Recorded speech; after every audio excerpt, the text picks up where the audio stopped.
The New England Patriots overseas study program with the Jacksonville Jaguars in London produced a few failing grades. But who has the most work to do before hosting the Jets in Week 8? Stick around. You're about to be locked in to the Locked On Patriots podcast.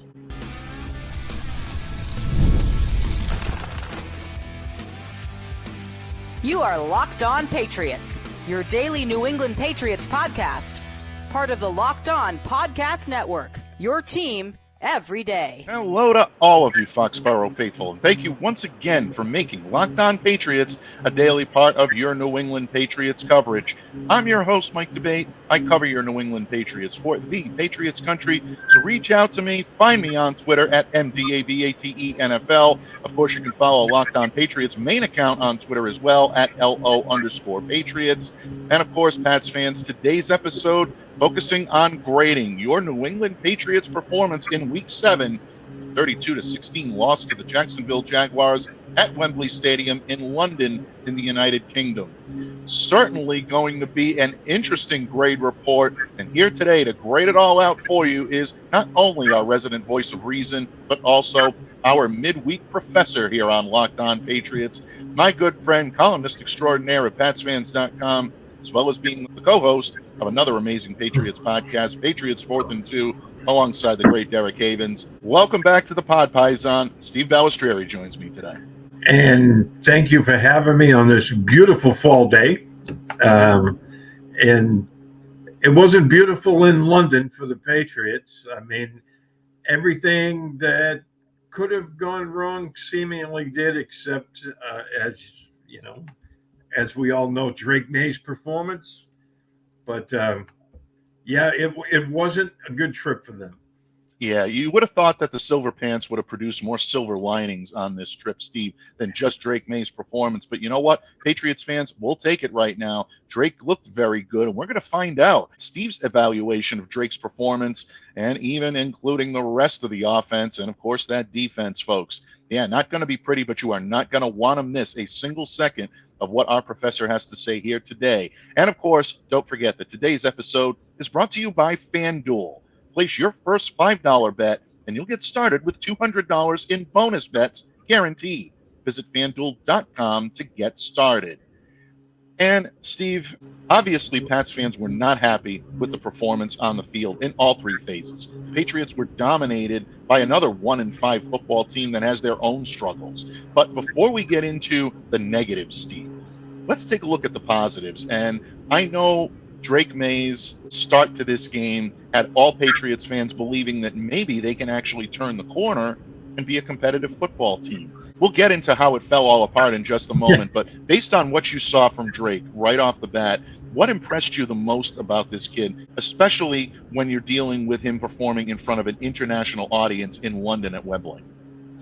Yeah, I thought, as I wrote, he started off en fuego, right?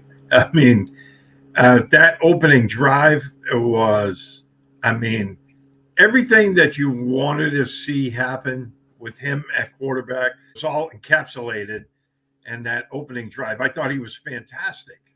They moved right down the field. They were very aggressive, and they put up 7 points. Really nice move. Let me backtrack first. It was a nice play by May. He was under pressure. He recognized it. He hit the hot route, which was Jermichael Hasty, who made a couple of really nice cuts into the end zone. That was their first opening drive touchdown of the year. And boy, it couldn't have come at a better time. So then, their second drive, at the end of it, he was under pressure and he just missed Kendrick Bourne, which would have given them at least a first and goal. They end up with 10 points. And then after that, it wasn't May's fault, but the play calling got very conservative. And for some reason, they got away from, being aggressive and try to run the ball. And it was producing negative yardage. But overall, you look at Drake Maye's game, 26 of 37 for 276 yards, 2 touchdowns, no interception, a passer rating of 109.7. I mean, that in itself is a very, very strong game, especially for a guy just making his second start. But I thought the best throw he made all day, and you could say that it was the drop in the bucket to Keishon Butte, but that second touchdown to KJ Osborne, when you look at it from the end zone view of the all 22, that was an absolute bullet, right where it needed to be in between some defenders. Osborne makes the catch in the end zone, 22-yard score. I thought he was fantastic. Yeah, he had some off throws. He could have had actually 2 interceptions, but, those come and those go, and it didn't go away for him on this particular day. He missed some shorter throws, but overall, I thought it was a fantastic performance by him, and he rated a B+ on the day. Yeah, and I definitely agree with you. I mean, it was not a perfect start, but if you're looking for a silver lining here, folks, I think Drake Maye's performance was more than that. I think he did give you a lot of hope for the future. And Murph and I talked about this yesterday here on the pod. He gave you the hope that if you need to put the ball in his hands and he needs to throw it multiple times per game, maybe more than Alex Van Pelt would like to in the typical offense he likes to run, Drake Maye can handle the workload. He can handle it, and he can do it. And I think the Patriots may need to. And we'll get into the running game in just a moment, but I think you make a great point, and I wanted to highlight a point that you made in your grade report about Drake being able to handle the pressure. When he was under pressure on Sunday against the Jaguars, 8 of 12 with a touchdown pass and a passer rating of 121.2. So if you're wondering if Drake Maye can handle the pressure, folks, he's proving it, and I think he's going to continue to prove it. He's going to have to against a very aggressive Jets defense this week. And we'll get into the JETS Jets in just a moment. But, Steve, it wasn't all sunshine and rainbows for the Patriots offense. Even though Drake Maye put out a very good performance, we still saw some deficiencies from the offensive line, difficulties with personnel and difficulties with players being able to play in proper position. The running backs have yet to really become a solid complement to this kid and allow him to elevate his game. When you look at the rest of the offense as a whole, what went wrong and who graded at the lowest spectrum, in your opinion? Well, I think, overall with the offense, I thought the wide receivers really missed DeMario Douglas, who was suffering from illness during the game, and he could only play 17 snaps, and he only caught a couple of passes. And when you looked at the pregame keys that I wrote, Jacksonville was one of the worst teams in the league at defending slot receivers, and I thought he was primed to have a big game. Unfortunately, he was ill and he couldn't go, and I thought that really hurt the wide receivers because I thought that was the area to take advantage of. And I thought that was a weak point because of that. The wide receivers only graded out as a C, but I thought it was the running backs was the weakest. D+. I mean, Ramondre Stevenson was back, Antonio Gibson, Jermichael Hasty, and they combined for only 12 carries for 20 yards. Now, granted, the offensive line wasn't opening any holes for these guys, but they got to do better than that. I mean, they're averaging less than 2 yards a carry. And that's not going to get it done. I mean, I just looked at the running backs, and I just thought they had an overall weak day. I thought that Jermichael Hasty boosted actually their grade. In the passing game, he had 5 targets. He had 5 catches for 49 yards, plus that touchdown. So, I thought they were really weak in this one. The tight ends, because Hunter Henry had a really good day, 8 catches for 92 yards. He had that one penalty, but I thought he was very effective in the passing game. And he has that knack with Drake Maye. When plays break down and they have to go off script, he has a way of finding himself open. And I think that is going to be a key element moving forward, as May gets more and more comfortable in the offense, I think him and Hunter Henry are going to have a really good connection. I thought the offensive line was a C minus. I thought that they did a terrible job in the running game, but I think the pressure on Drake Maye, he was sacked twice, hit 3 times, which is pretty. Those are low numbers from what we've seen all season, and he was pressured on 33.3% of his dropbacks, which, granted, Jacksonville isn't a great, pass rush team, but those are still the lowest numbers we've seen this year. Yeah, and I'm so glad that you mentioned Hunter Henry, and I'm going to come back to that in just a moment because we'll end the segment on a high note because we're going to hit plenty of lows in just a moment, folks. It is not a pretty sight. It is not a pretty grade report for your New England Patriots when you grade from top to bottom, but I'm right there with you on the offensive line as well. It really is disheartening. And I know there are reasons for it, so I do understand that, and I am sympathetic to it in terms of personnel and injuries, and they're dealing without their captain. But when you talk about pass protection, this team is much better in pass protection. So the improvements they've made there have almost kind of yielded their way in a negative way to a regression when it comes to run blocking, and that is frustrating because these running backs right now do not have the holes to run through. I agree with you that they need to be better, but when you don't have the blocking up front that's going to facilitate that, or at least help to spring you for a run that could, even if it only helps you build morale, that can help you. That can give you the motivation that you need to improve.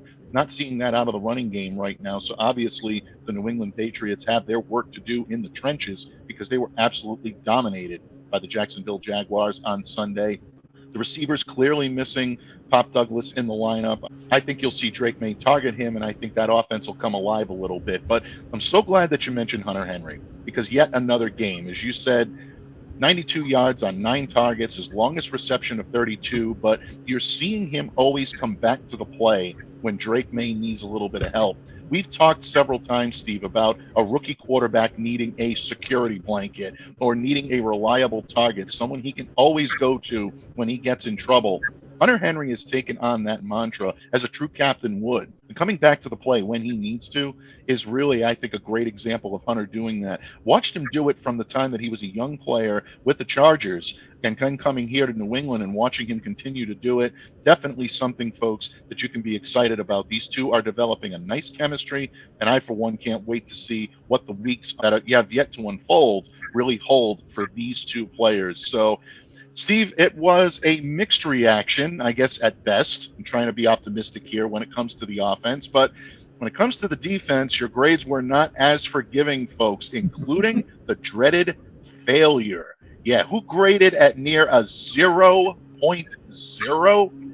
Steve and I are going to discuss that in just a moment when we talk defensive deficiencies right here on the Locked On Patriots podcast, a proud part of the Locked On Podcast Network, your team every day. Locked On listeners, we've all been there. You want tickets to the big game on the gridiron, or maybe you want to check out some early action on the hardwood or on the ice, or simply be there when your favorite music or comedy act comes to town. Well, Game Time is your best destination to help you make your memories. Game Time is the fastest and easiest method I've ever used to buy tickets, and Game Time has a new feature called Game Time Picks that makes getting tickets for your favorite live events even easier. Game Time Picks filters out all of the fluff to show you only incredible deals on great seats so you don't have to waste time searching through thousands of tickets. I especially love their zone deals where you pick the section and Game Time picks the seats for big savings. So don't delay, do it today. Take the guesswork out of buying tickets with Game Time. Download the Game Time app, create an account, and use the code LOCKEDONNFL for $20 off your first purchase. Terms apply. So again, create an account and redeem the code LOCKEDONNFL. That's LOCKEDON NFL for $20 off. Download Game Time today. What time is it? Game time. Listen up, Locked On listeners. When it comes to daily fantasy sports, Prize Picks is the best place to get real money sports action.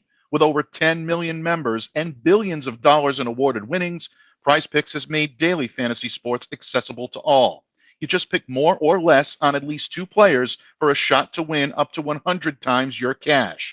Run your game all season long on Prize Picks. And what I love most about Prize Picks is that it puts its members first, so all withdrawals are fast, safe, and secure. When my picks hit, I can get my money in as quick as 15 minutes. And when you sign up today, you get $50 instantly when you play $5. You don't even need to win to receive the $50 bonus. It's guaranteed. Make your picks in less than 60 seconds and turn your sports opinions into real money all season long on Prize Picks. Download the app today and use the code LOCKEDONNFL to get $50 instantly after you play your first $5 lineup. That's $50 instantly after you play your first $5 lineup when downloading the app today and using the code LOCKEDONNFL. Prize Picks. Run your game. Patriots fans, thank you once again for joining us here today on Locked On Patriots. And joining me here today to help grade the New England Patriots Week 7 loss to the Jacksonville Jaguars, final score of 32-16 in London at Wembley Stadium, is my good friend and Patriots professor here on Locked On Patriots, in addition to being our resident voice of reason, my good friend and Patriots paisan, Steve Balestrieri. And Steve, in the previous segment, we talked the highs of the Patriots game performance on Sunday. Drake Maye putting out yet another solid performance, and I think proving that the Patriots are clearly onto something here with their quarterback of the future. But the rest of the team did not grade so well, and definitely it drew down the curve. Well, we're about to sink the curve into the depths, folks, because the defense on Sunday really put out, I think, maybe their worst performance of the year. When a team comes in that's struggling to run the ball and successfully executes 16 straight handoffs, Steve, you know something is wrong with this New England Patriots team. It starts up front on the defensive line. Professor, what do you have to say about this Patriots performance, starting with their inability to stop the run up front? Well, I thought the front seven as a whole, I think this was their worst game in arguably the last couple of years. It starts with the defensive line, and they really struggled in this game. They graded out as an F here. When a team runs the ball 16 straight plays, and then they have a 17-play drive that goes for 84 yards and 11 minutes of the clock, the last 10 of which are on the ground, I think, that's showing them that they're running the ball down your throat. Granted, they were stopped on a 4th down play, but that was after 11, almost 11 and a half minutes. That is utter domination. And kudos to the Jaguars for recognizing that. And, we talked about the Patriots offense. When you're on the bench for virtually half of the second half at one sitting, that doesn't give you a lot of opportunities to get on the field and score points. And, that drive right there, I was sitting there and I was amazed for 2 reasons. One is they were getting pushed all over the field. And 2, which we'll get to, is I didn't see a single adjustment by the coaching staff. And that, to me, is unforgivable. Yeah, absolutely, without any question. And again, we touched on that a little bit yesterday here on Locked On Patriots when Murph joined me, in terms of the lack of adjustments we're seeing from the coaching staff. You're trying to establish your team as that first line of defense. And if you're not adjusting to what the Jaguars are doing and trying to essentially either marginally disrupt or neutralize their attack, then you're putting yourself in peril. And that's exactly what the New England Patriots did on Sunday. Steve, you mentioned the front line and the front seven as a whole, and I agree with you. A lot of blame deserves to be put on this defensive line, but I think we'd be remiss if we didn't at least talk a little bit about the inside linebackers. Jacksonville dominated this game on the ground, but Jacksonville's O-linemen are getting to the second level. They're winning those battles, and basically at that point, you're not seeing the tackling from this group that you need to see in order for this team to remain competitive. How big of an issue is this for the New England Patriots? Could this be priority one? Oh, I think it's an absolute priority. And the linebackers, I had them graded out as a D, and they were close to failing as well. But I thought Anthony Jennings kind of upped the grade a little bit because they weren't able to run on the edge. It was all up the middle. And, he set the edge. He had 7 tackles, 1 tackle for loss. And, granted, the interior of the defense, Christian Barmore, Jawan Bentley, Jabril Peppers all out. I mean, those are 3 of your top defensive players. Yeah. And that really hurts not having them in there. But these other guys have to step up. I thought Jelani Tavai had another subpar game. His tackling wasn't great out there. And Raekwon McMillan, same thing. I just look at teams are targeting the middle of the defense, which is normally their strong point, but they have to find a combination that works out there. And moving forward, if they have to move bodies around, then so be it. But they need to do a better job of stopping the run. The last 4 weeks or so have been absolutely horrific. They're allowing an average, I think it's over 160 yards a game now. And, it didn't help that the pass rush was non-existent, no sacks, no quarterback hits, only 2 pressures, one of them coming from Marcus Jones. So, I mean, your front 7 is not getting it done. Yeah, front 7 is not getting it done, and I agree with you. I think really failing grades all around would not be too harsh of a grade, Professor, in this regard. I do agree with you, though. I think that Anthony Jennings' performance, 7 tackles, one of which went for a loss. He's trying to be, I think, the strength of that middle and of that defense right now. And unfortunately, without a whole lot of help, it's not going to yield the results that you need. So Patriots clearly need work up front. Maybe that will be priority one heading into this matchup with the Jets. Steve and I are going to talk needs of improvement in just a moment. But before we move on from the defense, Steve, the secondary of New England right now is looking like at least the better unit. But that's not saying much considering what this Patriots team has been doing. Christian Gonzalez, without any question, ran into a juggernaut in Brian Thomas Jr. on Sunday, who I think had a very good game.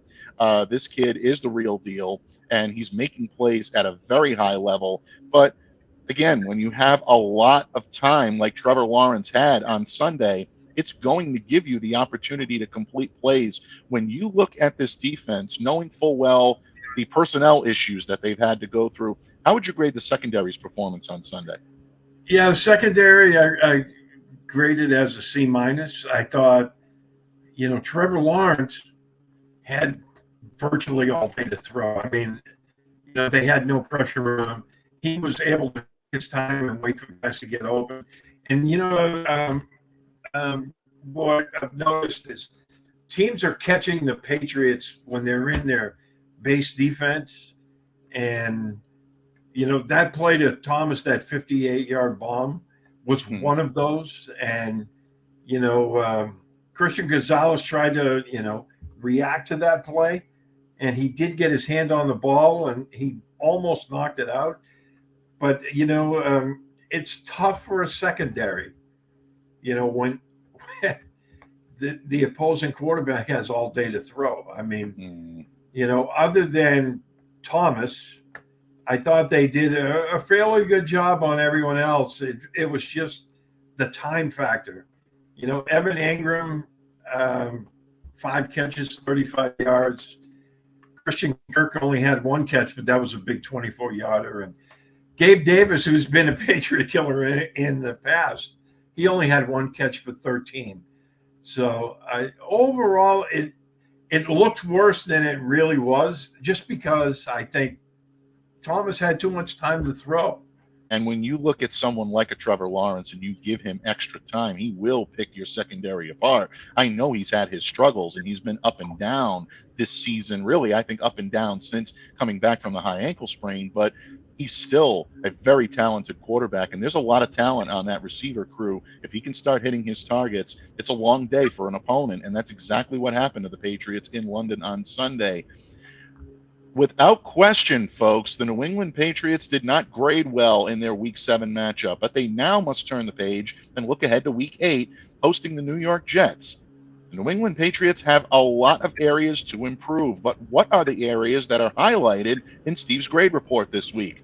We're going to ask him that question and more when we wrap up this episode of the Locked On Patriots podcast, a proud part of the Locked On Podcast Network, your team every day.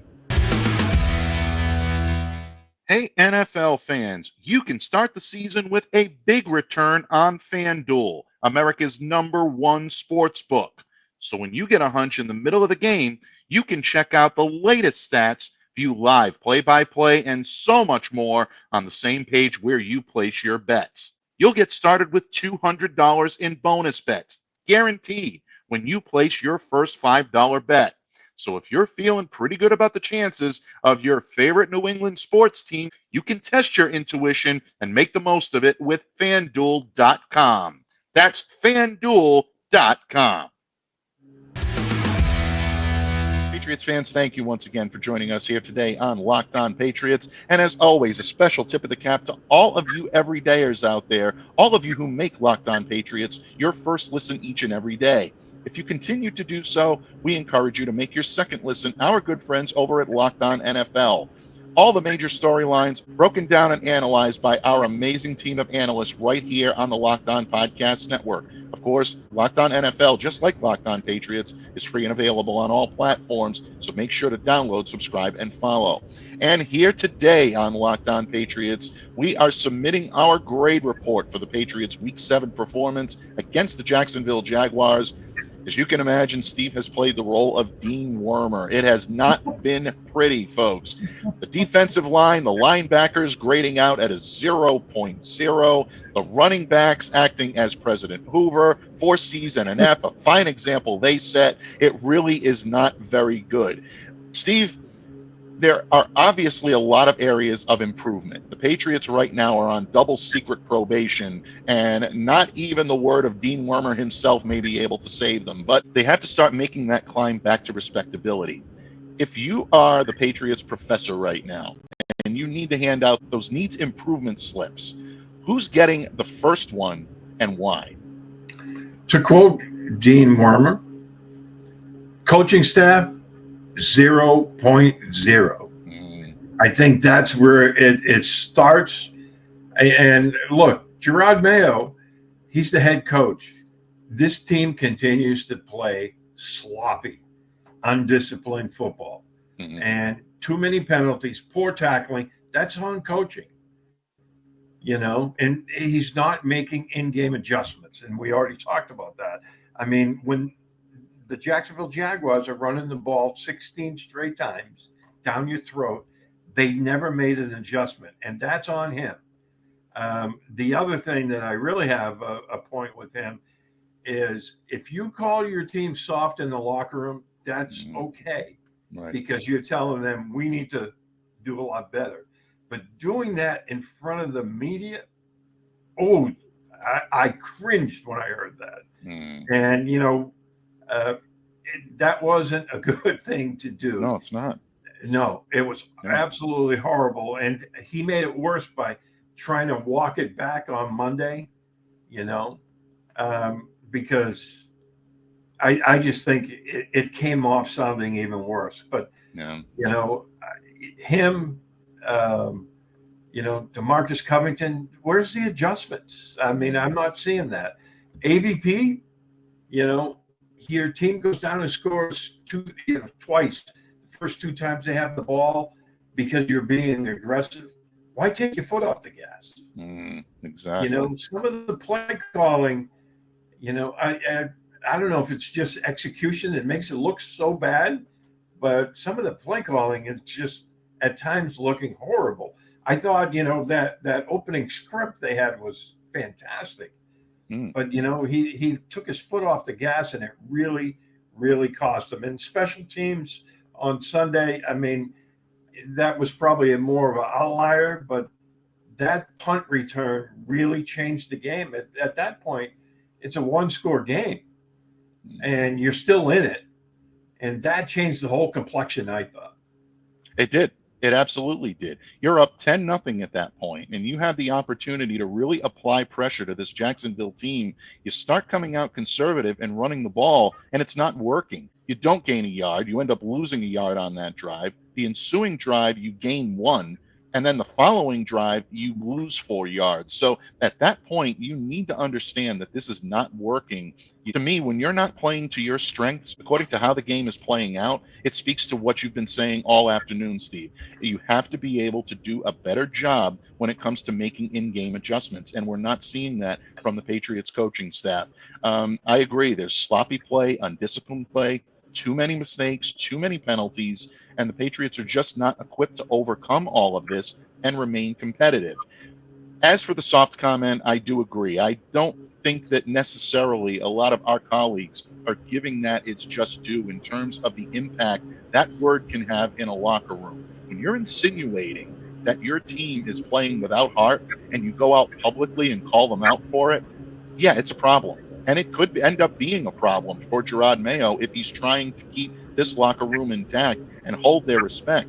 I have faith in Jerod that he can right this ship, but it's unraveling quickly here in New England, Steve, and the leash is not going to be as long as some may believe. But can it be cured with a win, folks? Well, that's what we're going to talk about this week for the remainder of this week as we march toward the Patriots' Week 8 matchup this Sunday at Gillette Stadium against the New York Jets. But in the meantime, I want to give a tip of the cap and a big-time thanks to our resident voice of reason, our midweek professor here on Locked On Patriots, my good friend Steve Balestrieri. Steve, thank you for providing your great report once again. Before I let you go, bud, please let everyone know where they can reach out to you and interact with you and what you got marinating in La Cucina Balestrieri between now and next week when you bring your great report back to Locked On Patriots.